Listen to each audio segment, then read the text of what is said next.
예수님께서 오늘 비유의 말씀을 통해서 천국에 어떻게 들어가는지를 말씀을 하고 계십니다. 자, 비유로 말씀하시는데 한 나라에 왕이 있었습니다. 왕이 어느 날 혼인잔치를 준비를 합니다. 그리고 수많은 사람들을 그 잔치에 초청을 합니다. 초청받은 사람들은 어떤 반응을 보였을까요? 그 앞에 이 오늘 본문의 앞구절에 보게 되면 그 반응이 나오는데 밭을 사서 못 간다. 사업 때문에 못 간다. 라고 말합니다. 심지어는 초청하러 온 그 종들을 잡아서 때리고 죽이기까지 했다라고 말씀을 하고 있습니다. 왕이 원래 초청한 이 사람들은 누구를 말하는 것입니까? 바로 이스라엘을 말하는 겁니다. 하나님께서 이스라엘을 선민으로 부르시고 택하셨습니다. 그래서 하나님의 부르심에 응하라고 많은 선지자들을 보내셨습니다. 그런데 그 부르심에 대한 이스라엘 사람들의 반응은 어땠습니까? 하나님의 초청에 응하지 않았고 선지자들을 핍박하고 죽이고 때렸다라는 거예요. 지금도 이스라엘 사람들은 예수님을 메시아로 인정하지 않고 있습니다. 그들은 하나님의 초청에 응하지 않고 있다라는 거예요. 여러분, 그래서 왕은 원래 초청하기로 한 사람들 말고 다른 사람들을 혼인잔치에 부르기로 결심합니다. 그래서 길거리에 가서 아무나 다 데리고 와라. 왕이 그렇게 말을 합니다. 그래서 종들이 가서 사람들을 초청을 하는데 오늘 본문에 보게 되면 그들의 과거는 묻지 않는다. 선한 사람이든 악한 사람이든 과거는 묻지 않고 일단 왕의 잔치에 초청을 다 합니다. 누구나에게 혼인잔치에 참여할 기회가 주어졌다는 거예요. 그리고 많은 사람들이 혼인잔치에 참여하게 됩니다. 여러분, 이건 무엇을 말하는 겁니까? 선민들 외에 이방인을 말하는 겁니다. 바로 우리를 말하는 거죠. 선민들이 택한 받은 사람들이 복음을 거부하니까 이제 이방인들에게도 이 복음이 열려지게 되었다는 거예요. 그래서 우리에게도 이 복음 듣고 구원받을 기회가 열려지게 되었다. 이걸 말씀을 하고 있는 겁니다. 그리고 왕은 혼인잔치를 시작하기 전에 그곳에 초청된 사람들을 이제 보러 나오게 됩니다. 그러다가 한 사람을 보게 되었는데 그 사람은 누가 봐도 눈에 띄는 사람이었습니다. 왜 그렇습니까? 다른 사람들 똑같은 옷을 입고 있었는데 그 사람은 다른 옷을 입고 있었다. 그런데 그 옷은 어떤 옷이었습니까? 평소에 그 사람이 입던 더러운 옷, 그런 옷을 입고 그 자리에 왔다라는 겁니다. 여러분, 혼인잔치에 가려면 어떤 옷을 입어야 될까요? 깨끗한 옷을 입어야 되잖아요. 그런데 평소에 입던 들에서 일하다가 온 듯한 그런 옷, 외양간 치우다가 온 듯한 그런 옷, 그런 옷을 입고 더러운 옷을 입고 그 혼인잔치에 왔더라는 거예요. 오게 튀죠. 자, 그래서 왕이 그 사람에게 물어봅니다.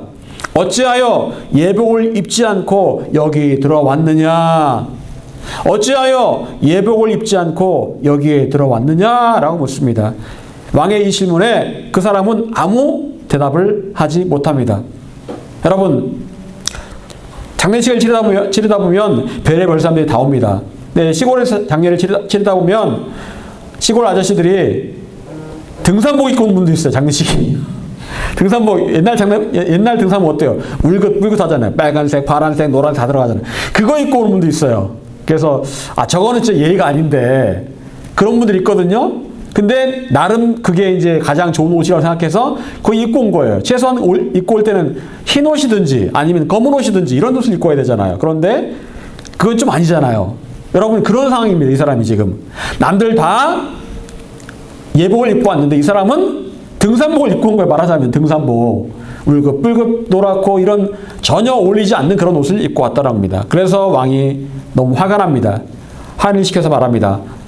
저 사람의 손발을 묶어서 바깥 어두운 데 내어 던지라. 그곳에서 슬피 울며 이를 갈리라. 저주받았다라는 거예요. 여러분, 그리고 예수님께서 이 말씀을 하시면서 이렇게 마지막에 이렇게 말씀하십니다. 청함을 받은 자는 많되 택함을 입은 자는 적으니라. 청함을 받은 사람은 많지만 택함을 입은 사람은 적다. 여러분, 이 땅 모든 사람에게 복음 듣고 예수 믿고 구원받을 기회가 주어졌습니다. 아마 우리나라에서 이 예수님에 대해서 들어보지 못한 사람은 거의 없을 겁니다. 누구나 다 절에 다니든지 천주교에 다니든지 예수님에 대해 다 들어봤을 겁니다. 그런데 그들은 자신의 의지로 그 예수님을 거부합니다. 복음을 거부했어요. 많은 사람들이 복음 듣고 하나님 나라 들어갈 기회를 얻었지만 스스로가 그 기회를 발로 걷어찼다라는 거예요. 그것은 곧 많은 사람들이 초청을 받았지만 그 초청을 거부한 겁니다. 여러분, 우리는 하나님께로부터 두 번째로 초청받은 사람들입니다. 우리 각자의 모습은 어떻습니까? 각자의 과거는 어떻습니까? 늘 착하기만 합니까? 그렇지 않죠. 저만 하더라도 예전에 예수 믿기 전에 어렸을 때 참 별의별 짓을 다 했던 것 같아요. 정말 제가 볼 때는 그런 모습으로는 하나님 나라 들어갈 수 없는 그런 지경의 사람이었는데 그래도 하나님의 은혜로 구원받고 하나님 나라에 들어갈 수 있게 되었습니다. 여러분, 우리 과거는 다 다릅니다. 옛날의 과거는 묻지 마세요. 말할 정도로 정말 과거가 형편없는 사람들도 참 많이 있습니다. 그래도 우리 모두에게 이 기회가 동일하게 주어진 겁니다. 여러분, 그런데 기회가 주어졌지만 그 모든 사람들이 다 천국에 들어갈 수 없는 것이 현실이라는 거예요. 여러분, 과연 그렇다면 누가 택함받고 하나님 나라에 들어갈 수 있을까요? 왕은 자신의 옷을 입고 있지 않은 사람들에게, 자신의 옷을 입고 온 사람에게 왜 쫓겨나야 되는지를 말합니다. 예복을 입지 않은 그 사람에게 왜 쫓겨나야 되는지를 말합니다. 이유는 딱 하나입니다. 예복을 입지 않았기 때문에 그렇다라는 거예요. 너는 예복을 입지 않았다. 너의 과거는 내가 묻지 않겠다. 네가 어떤 사람인지 나는 묻지 않겠다. 네가 거지인지 잘난 사람인지 묻지 않는다. 단 하나, 너는 예복을 입지 않았다. 최소한 이것만큼은 내가 이 결혼식장에 들어와야 되는, 네가 지켜야 될 최소한의 예의인데 너는 그 예의를 지키지 않았다. 그래서 너는 이곳에서 쫓겨나서 바깥 어두운 데서 슬피 울며 이를 갈게 될 것이다. 핵심은 바로 예복을 입었느냐 입지 않았느냐에 있다라는 거예요. 여러분, 하나님의 나라에 청함받아 교회 다니고 믿음 생활했지만 모두가 천국에 당연히 들어갈 수 있는 것은 아닙니다. 초청받았지만 누구나 다 천국에 무조건 들어간 것은 아니라는 거예요. 교회 다닌다고 다 천국 가는 게 아닙니다. 예수님께서는 오히려 말씀하시기를 청함을 받은 사람은 많지만 택함받은 사람은 적다라고 말씀하십니다. 말하자면 구원받는 사람은 그렇게 많지 않다라는 거예요. 그렇게 많지 않다라는 겁니다. 우리나라의 기독교 인구가 800만이라고 하죠. 과연 그 중에서 몇 명이 천국에 들어갈 수 있을까요? 제가 어제 영화를 한 편 봤는데 휴거에 대한 그런 내용이었습니다. 뭐 휴거에 대한 내용도 물론 있지만 물론 그게 휴거 이후에 남은 사람들이 어떤 고난을 받을 것인가에 대한 그런 내용이 준데 거기 보면 휴거 이후에 남겨진 사람들 있잖아요. 그 사람들이 보니까 목사님도 있고 목사님 딸도 있고 아들도 있고 교회는 다니지만 믿음이 없었던 친구들도 있고 많이 있더라고요. 그런 사람들이 많이 남아있더라고요. 여러분, 그런 일이 실제로 일어나게 될 겁니다. 교회는 다녔지만 누구는 가고 누구는 남아있고 그런 경우가 참 많이 있을 겁니다. 그런 일이 있다면 얼마나 불행한 일이겠습니까? 남은 자들은 얼마나 불행하겠습니까? 여러분, 그래서 말씀하십니다. 청함을 받은 사람은 많되 택함을 입은 사람은 적다. 중요한 것은 바로 예복을 입고 있느냐 입고 있지 않느냐, 그것이 바로 운명을 가르는 중요한 조건이 된다라는 거예요. 여러분, 그렇다면 과연 예복을 입는다라는 것은 무엇을 말하는 것일까요? 여러분, 우리가 먼저 알아야 될 사실이 있습니다. 그 예복은 과연 누가 준비하느냐는 거예요. 여러분, 예복은 누가 준비할까요? 내가요? 여러분, 그 당시에 예수님 말씀하실 이 당시에는요, 그 예복을 잔치를 배설한 그 사람이 준비를 하게 되어 있습니다. 신혼잔치, 그러니까 혼인잔치를 한다고 하면 혼인잔치의 주인이 예복을 다 준비합니다. 초청한 사람들을 위해서 예복을 다 준비하고 나눠준답니다. 그러면 들어온 사람들이 그 혼주가 준비한 그 예복을 입고 들어오면 되는 거예요. 그게 그 당시의 원칙이랍니다. 여러분, 왕이 우리를 위해서 예복을 준비했습니다. 우리의 노력으로 예복을 준비하는 게 아니에요. 왕의 손으로 예복을 준비했습니다. 왕이 준비한 예복이라면 화려하고 아름답고 깨끗한 예복일 겁니다. 초청받은 사람은 누구나 그 예복을 입을 수가 있습니다. 여러분, 예복의 첫 번째 의미는 무엇일까요? 그것은 곧 우리는 하나님의 나라에 들어가기 위해서 예복을 스스로 준비하는 게 아니라는 거예요. 하나님께서 우리의 과거에 상관없이 우리를 똑같이 초청하셨고 초청한 사람들에게 같은 예복을 나누어 주셨습니다. 우린 그 예복을 입으면 그만입니다. 그 예복이 뭘까요? 바로 예수님을 믿음으로 입는 옷입니다. 나의 노력이 아닌 하나님이 준비하신 그 예복, 믿음의 옷이라는 거예요. 예수님 믿기만 하면 내가 그 예복을 입는 겁니다. 나의 노력으로, 내가 선행으로 착하게 살아서 천국 간다? 천만에요. 내가 얼마나 옛날에 더럽고 추했는지 이건 중요한 게 아닙니다. 내가 예수님을 믿었느냐, 믿지 않았느냐, 이것이 중요하다는 거예요. 믿음으로 우리는 구원을 받습니다. 여러분, 예수님께서 이 땅에 오셔서 십자가의 죽으심으로 믿음의 옷을 마련해 주셨습니다. 예복을 우리에게 주셨어요. 우리는 그 예복을 이제 입기만 하면 되는 겁니다. 그리고 예복을 입는 순간 우리는 택함 받은 백성이 되는 거예요. 여러분, 오직 예수님을 믿는 그 믿음만이 하나님의 혼인잔치에 참여할 자격을 부여해 준다는 겁니다.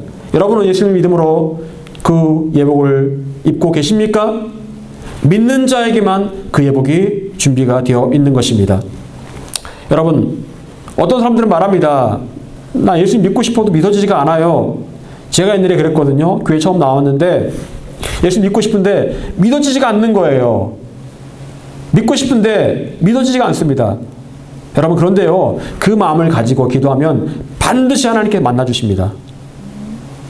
내가 믿고 싶은데 믿음을 갖고 싶다고 기도하면 반드시 하나님께서 만나주십니다. 그리고 우리가 영혼을 위해 기도할 때, 구원받지 못한 영혼들을 위해 기도할 때 그 영혼을 위한 기도는 결코 땅에 떨어지지 않습니다. 때가 되면 반드시 그 영혼은 구원받고 하나님의 나라에 이르게 될 것입니다. 여러분, 저도 원래 예수 믿지 않던 사람이었습니다. 그런데 이제 교회 다니고 예수 믿게 되고 목회자까지 되었습니다. 저는 그게 저희 어머니의 기도 때문이라고 생각합니다. 그 당시에 처음 교회를 다니셨던 저희 어머니가 저희 자녀들을 위해서 기도하셨기 때문에 제가 어느 날 예수님을 만나게 되고 믿게 되고 또한 목회자의 길로 가게 되었습니다. 제가 목회자가 된다 했을 때 가장 기뻐하셨던 분이 바로 저희 어머니셨습니다. 여러분, 영혼을 위한 기도는 반드시 응답이 되게 되어 있습니다. 또한 두 번째로 예복을 입는다는 것은 무엇을 말하는 것일까요? 요한계시록 19장 7절 8절은 이렇게 말씀하고 있습니다. 우리가 즐거워하고 크게 기뻐하며 그에게 영광을 돌리세. 어린 양의 혼인계약이 이르렀고 그의 아내가 자신을 준비하였으므로 그에게 빛나고 깨끗한 세마포 옷을 입도록 허락하셨으니 이 세마포 옷은 성도들의 옳은 행실이로다 하더라. 자, 여기 보게 되면 예복에 대해서 말씀하고 있습니다. 이 예복은 세마포 옷이다. 그런데 이 세마포 옷은 성도들의 옳은 행실이다 라고 말씀을 하고 있습니다. 자, 여기 보게 되면 본인들의 행실에 대해서 이야기하고 있습니다. 여러분, 내가 하나님의 은혜로 예복을 준비해서 입습니다. 더 이상 나는 할 게 없는 거죠. 하지만 여러분, 그 가운데서도 우리가 분명히 해야 될 일이 있다는 겁니다. 분명히 하나님께서 보실 때 우리에게 보시고자 하는 것들이 있다는 거예요. 그것이 바로 빛나고 깨끗한 세마포 옷이라는 것인데 바로 성도들의 옳은 행실이라고 말씀을 하고 있습니다. 여러분, 우리의 신분은요, 초청받은 사람들이 동시에 또한 뭘까요? 신부다라는 겁니다. 신부. 혼인잔치의 신부로서 또한 우리가 그 자리에 참석을 한다는 거예요. 손님인 동시에 신부입니다. 가봤는데 신랑은 있는데 신부가 없어요. 그런데 하나님 말씀하십니다. 네가 바로 그 신부다. 네가 바로 이 혼인잔치의 신부다라고 말씀하십니다. 여러분, 신부라면 신부에게 가장 요구되는 덕목은 뭘까요? 요한계시록은 말씀하기를 빛나고 깨끗한 세마포 옷을 입는 것이다라고 말씀하십니다. 빛나고 깨끗한 세마포 옷을 입는 것이다. 세마포 옷은 바로 우리의 옳은 행실이다라고 말씀합니다. 신부를 표현하는 빛나고 깨끗한 세마포 옷의 특징은 무엇입니까? 바로 정결함이라고 볼 수가 있습니다. 깨끗하다. 정결함. 우리의 옳은 행실, 정결한 행실을 말하는 거예요. 정결한 행실을 말하는 겁니다. 신부가 결혼식을 준비해야 되는데 아주 그냥 허랑방탕하게 사는 거예요. 그냥 클럽 갔다가 술 마시고 맨날 그러게 살다가 결혼식장에 가면 얼마나 양심이 찔리겠습니까? 신랑 보기 얼마나 부끄럽겠습니까? 결혼식을 준비하는 신부라면 몸가짐을 단정하게 하고 마음을 새롭게 해야 될 것입니다. 여러분, 그래서 야고보서 1장 26절에서 27절은 이 옳은 행실을 구체적으로 이렇게 말씀하고 있습니다. 누구든지 스스로 경건하다 생각하며 자기 혀를 재갈 물리지 아니하고 자기 마음을 속이면 이 사람의 경건은 헛것이라. 하나님 아버지 앞에서 정결하고 더러움이 없는 경건은 곧 고아와 과부를 그 환난 중에서 돌보고 또 자기를 지켜 세속에 물들지 아니하는 그것이니라. 여러분, 이 구절은 우리가 세상 가운데서 어떻게 정결하게 살아가야 될지를 말씀을 하고 있습니다. 경건한 삶, 거룩한 삶, 정결한 삶을 같이 말하는 것입니다. 경건하다, 이것은 거룩하다, 정결하다, 이걸 말하는 것이죠. 자, 그렇다면 경건하고 정결한 삶의 첫 번째 모습은 어떤 모습일까요? 그것은 바로 세속에 물들지 않는 모습이라고 말씀하고 있습니다. 세상의 물결은 어떻습니까? 온갖 대중문화의 대중문화를 통해서 유입되는 엄청난 그 물결들, 세상의 가치들, 이념들, 여러분 세상의 파도가 얼마나 거센지 모릅니다. 많은 사람들이 세상의 거친 파도에 영향을 받고 있습니다. 세상의 문화에 영향을 받고 있습니다. 세상의 가치관에 영향을 받고 있습니다. 세상의 파도는 무엇입니까? 돈, 권력, 또한 다른 사람들에게 인정받는 것들, 이런 것들이 세상의 파도입니다. 거기에 그 물결에 휩쓸려 가도록 우리를 그렇게 파도가 엄청나게 밀려오고 있습니다. 여러분, 왜 요즘 인스타그램이 유행합니까? 왜 젊은이들이 인스타그램 합니까? 인정받고 싶어 그런 거예요. 누군가에게 인정받고 싶어서 그 소셜 네트워크를 하는 겁니다. 누군가에게 좋아요 눌러주면 좋은 거예요. 인정받으면 좋은 겁니다. 인정받지 못하면 우울해지고 소심해지고 외톨이된 것 같고 왕따된 것 같고 그렇다라는 거예요. 여러분, 그게 뭐 그렇게 중요합니까? 남들이 나를 인정해 주는 게 뭐 그렇게 중요해요? 하나님께 인정해 주시면 되는 거죠. 여러분, 우리 세상의 문화, 세상의 논리, 세상의 가치관과 문화에 물들지 않도록 자신을 지켜낼 수 있어야 합니다. 왜 그렇습니까? 세상의 것들은 어느 것 하나 하나님께로부터 온 것이 아무것도 없다라고 말씀하고 있어요. 세상의 것들 가운데서 하나님께로부터 온 것은 아무것도 없습니다. 모두가 마귀로부터 왔다는 거예요. 마귀로부터 시작된 것들이 바로 세상의 문화들입니다. 여러분, 그래서 우리는 거룩한 세마포 옷을 입기 위해서 세상의 것들로부터 우리 자신을 지켜낼 수 있어야 합니다. 어려운 일이죠. 그래도 우리는 지켜낼 수 있어야 합니다. 또한 두 번째로 정결하고 경건한 삶을 살기 위해서는 바로 자기 혀에 재갈을 물리라. 혀에 재갈을 물리라. 여러분, 무슨 말입니까? 여러분, 말은 이 재갈 물린다는 것은 말에 재갈을 물리는 거잖아요. 말에 입에 재갈을 물리는 거잖아요. 말에 재갈을 물리면 말이 어떻게 할까요? 먹지를 못합니다. 입에 뭔가 있기 때문에 먹을 수가 없어요. 중간에 가다가 말이 맛있는 게 있으면 그걸 먹고 싶으니까 멈춰서 달리는 길을 멈추면 달릴 수가 없잖아요. 여러분, 마찬가지로 우리 혀에도 뭘 물려라? 재갈을 물리라. 이것은 내가 하고 싶은 말을 다 내뱉는 것이 아니라 때로는 참아야 된다. 여러분, 예수님께서는 뭐라고 말씀하십니까? 뭐가 우리를 더럽힌다고 말씀하고 있어요? 네 속에서 나오는 것이 너를 더럽힌다. 네가 먹는 것, 네 안에 들어오는 것이 너를 더럽히는 것이 아니라 네 속에서 나오는 것이 너를 더럽힌다라고 말씀하세요. 우리 속에 나오는 게 뭡니까? 말이죠, 말. 말입니다. 생각은 그냥 생각 머릿속에 있는 거죠. 생각이 입으로 튀어나오면 그게 말입니다. 언어입니다. 그것들이 나를 더럽힌다라는 거예요. 여러분, 우리 속에 온갖 생각이 들어올 수 있습니다. 그런데 그 온갖 생각들을 말로 표현하는 그 순간 그건 죄가 될 수 있다는 거예요. 그리고 나를 더럽히는 더러운 존재가 될 수 있다는 겁니다. 그래서 우리는 날마다 우리의 입술을 조심하고 우리의 말을 조심해야 된다는 거예요. 이 말을 해야 될까? 말해야 될까? 늘 조심을 해야 된다는 거예요.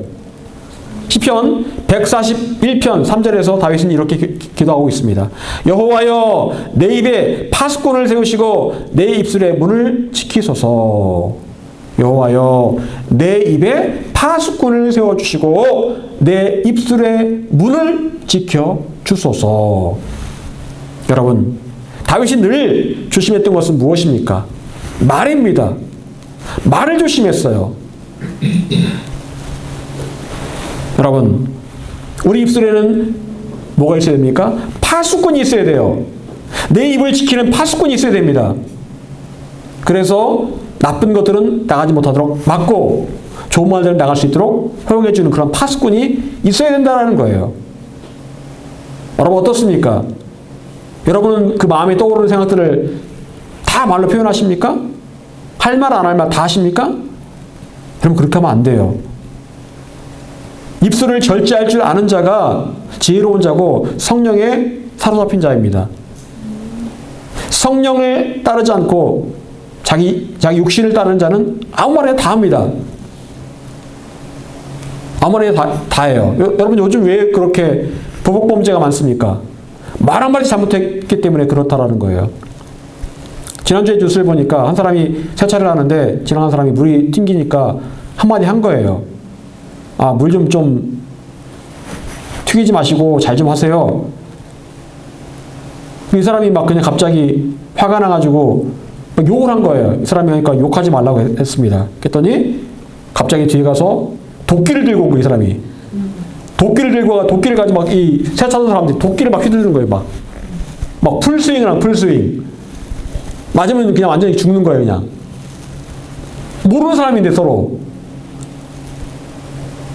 두 사람 다 말이 너무 어떻게 했는지 모르겠지만 말이 아마 서로의 기분을 상하게끔 말을 한 것 같아요. 굳이 그렇게 말하지 않아도 됐는데 좀 마음 상하게 말을 서로 한 것 같습니다. 그러다 보니까 막 도끼 들고 와가지고 죽이겠다고. 여러분, 우발적 살인이 그렇게 많습니다. 계획적 살인도 있지만 우발적 살인이 그렇게 많아요. 말 한마디 잘못했다고 그런 일을 벌입니다. 얼마나 어처구니 없는 일입니까? 여러분, 해서는 안 될 말, 그리고 똑같은 말이지만 어떻게 표현하는지에 따라서 그 말이 고운 말이 될 수도 있고 그 말을 통해서 상대방이 상처받고 상대방을 넘어뜨리는 말이 될 수 있다는 거예요. 똑같은 말이지만 어떻게 표현하느냐 굉장히 중요하다는 거예요. 여러분, 다윗처럼 우리는 그렇게 기도해야 됩니다. 하나님, 내 입술에 파수꾼을 세워주소서. 내 입술의 문을 지켜주소서. 여러분, 가데스 바네아에서 가나안을 정탐하고 온 10사람의 말이 어떤 말들이었습니까? 부정적인 말들이었죠. 우리는 그들 앞에 메뚜기 같습니다 라는 부정적인 말이 120만 명의 사람들을 전부 다 부정적인 사람들로 만들어버립니다. 말 한마디 그렇게 만들어버렸어요. 여러분, 그만큼 말의 위력이 큽니다. 말 한마디가 전체 공동체를, 가족을, 내 이웃을, 내 친구를 그렇게 만들 수 있다는 거예요. 하지만 은혜의 말, 하나님께 주시는 그 말을 선포할 때는 그 말이 힘을 주고 능력을 주고 희망을 준다는 겁니다. 미래를 준다는 거예요. 여러분, 우리는 어떤 말을 해야 되겠습니까? 하나님께서 내 입에 넣어주시는 그 말을 해야 됩니다. 예레미야가 하나님 앞에 주님, 저는 말 못하는 자입니다 라고 말씀하셨을 때 하나님 뭐라고 말씀하십니까? 내가 내 입술에 나의 말을 넣어주겠다. 내가 너의 입술에 넣어주는 그 말만 해라 라고 말씀하십니다. 그리고 예레미야가 하나님께 넣어주신 그 말을 선포할 때에 하나님의 역사가 나타나더라는 거예요. 여러분, 하나님께서 내 입술에 넣어주는 그 말을 우리는 할 수 있어야 되는 거예요. 기도하면서 하나님 주신 말씀 가운데 주신 말씀, 그 말씀을 우리가 선포할 때에 능력이 나타난다는 거예요. 사탄은 말합니다. 아무 말이나 네가 하고 싶은 말들을 해. 내가 내 생각에 넣어준 그 말을 해. 사탄이 베드로에게 예수님께서 십자가에 돌아가시지 말라는 그 생각을 넣어줍니다. 그리고 베드로는 그 말을 그대로 이야기합니다. 예수님께 정확히 아시죠? 사탄아, 내 뒤로 물러가라. 여러분, 사탄이 베드로에게 들어가서 그 생각을 집어넣어서 입술로 그 말이 나오게 했다라는 거예요. 조심해야 됩니다. 생각을 지켜야 되고 말을 지켜야 됩니다. 왜냐하면 그 말이, 입술의 말이 나를 더럽게 하기 때문에 그래요. 신부는 정결해야 됩니다. 그런데 그 말이 걸걸한 신부, 막 입만 열면 막 욕하는 그런 신부, 예? 제가 차마 말할 수 없지만 여러분, 그런 신부 신랑이 볼 때 어떻겠습니까? 정 떨어지죠. 말 한마디를 하더라도 정말 부드럽게 하는 사람을 좋아하지, 이렇게 말하면 얼굴이 아무리 예뻐도 입술이 그렇게 더러운데 누가 그 사람을 신부로 맞이하고 싶겠습니까? 그렇잖아요. 매력 있는 사람은요, 얼굴이 못생겨도 상관없어요. 그런데 나름 그 사람의 매력이 있는데 대부분의 그 매력은요, 말을 통해 나와요. 말을 통해. 이게 얼굴이 잘생기고 이쁘냐 못생겼냐 이게 중요한 게 아니라니까요. 얼마나 그 사람의 옆에 있을 때 그 말을 들었을 때 기분이 좋아지고 내가 새 힘을 얻고 그렇다면 그 사람에게 매력을 느끼는 거예요. 여러분, 여러분의 입술을 조심하시고 여러분의 입술에 파수꾼을 세워가시기 바랍니다. 그것이 바로 신부의 예복을 준비하는 거예요. 신부의 예복을 준비하는 겁니다. 하나님께서는 거룩한 신부로서 우리가 말을 조심하고 다윗처럼 여러분의 입술에 파수꾼을 세우기를 원하고 계십니다. 여러분, 어떠한 상황에서도 믿음의 말을 하십시오. 하나님께서 여러분의 입술에 넣어주는 그 말을 하십시오. 하나님 약속을 믿으시고 그 약속을 믿음으로 선포하십시오. 말로 선포하십시오. 하나님 살아계십니다. 하나님 당신을 축복하십니다. 하나님 당신과 함께 하십니다. 이 말을 하세요. 이런 말들을 하세요. 그러면 그 말을 듣는 사람이 힘을 얻습니다. 힘을 얻어요. 사랑하는 여러분, 하나님께서 우리에게 원하시는 것은 딱 한 가지입니다. 예복을 입어라. 예복을 입어라. 내가 예복은 준비해 놓을 테니 그 예복을 입어라 라고 말씀하십니다. 예복을 입는다는 건 첫 번째, 예수님을 믿음으로 받아들이는 거예요. 그분을 영접하는 겁니다. 두 번째로, 나는 손님이 동시에 신부임을 알고, 신부는 아름답고 깨끗한 옷을 입어야 된다. 정결한 옷을 입어야 된다는 거예요. 삶이 정결하고 말이 정결한 그런 신부로서 깨끗한 예복을 입을 때에 하나님의 혼인잔치 합당하게 들어갈 수 있는 것입니다. 여러분, 예수님께서는 곧 오실 겁니다. 언제 오실지는 알지 못하지만 곧 오실 거예요. 그분의 재림 가운데 우리는 어떻게 예복을 준비하고 있겠습니까? 여러분, 예복을 준비해서 입고 계십니까? 입고 계셔야 돼요. 그래야 우리의 과거가 드러나지 않고 우리의 모든 죄가 덮여지고 하나님의 나라에 이를 만한 충분한 자격을 얻게 되는 겁니다. 사랑하는 여러분, 바라기는 저와 여러분 모두가 이 예복을 입고 주님 나라에서 함께 만날 수 있게 되시기를 간절히 축원합니다.